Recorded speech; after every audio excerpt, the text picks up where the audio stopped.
لال مسجد اور جامعہ حفظہ کے سانحے پر قوم ابھی تک اداس ہے. 6 جولائی کو آپ باہر آئی ہیں. جی جمعے والے دن یعنی آپریشن 3 کو شروع، آپ 6 تک اندر جی، تھی. 3 دن تو میں پھر آپ باہر کیوں آئیں؟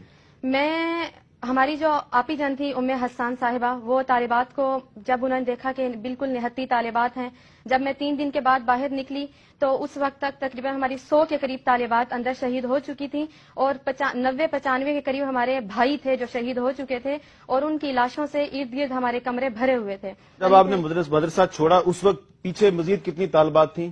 ادھر پیچھے 1500 کے قریب طالبات تھیں. پہلے 1800 تھی، تقریباً 300 کے قریب جو تھی وہ میرے ساتھ نکلی اور تھی. جب ام حسان خود باہر آئیں تو ان کے ساتھ میرے خیال ہے 30 یا 35 طالبات تھیں. جی ان کے ساتھ. تو ہم یہی پوچھ رہے ہیں کہ ہماری ساتھی، ہماری دوستیں، ہماری چھوٹی بہنیں، بڑی بہنیں وہ کہاں ہیں؟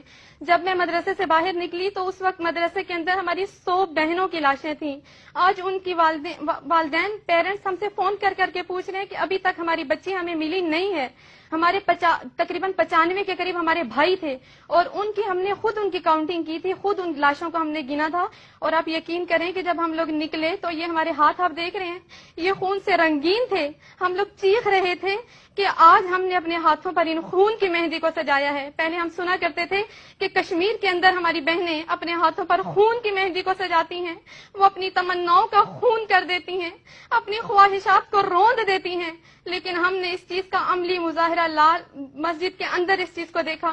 تو جب میں باہر نکلی میرے کپڑے خون سے رنگین تھے، میرے ہاتھ اپنے بھائیوں کی لاشیں اٹھا کے، اپنی بہنوں کی لاشیں اٹھا کے، میرے ہاتھ جو تھے وہ خون سے رنگین ہوئے تھے. میں صبح سے لے کر شام تک قرآن کریم پڑھتی تھی. صبح سحری ٹائم اٹھتی تھی، باجی ہماری کلاس میں آتی تھی، میں قرآن پاک حفظ کرتی تھی. ہمارے قرآن پاک پتہ نہیں کھلے ہی پڑے رہ گئے تھے کہ ہم آگے تھے.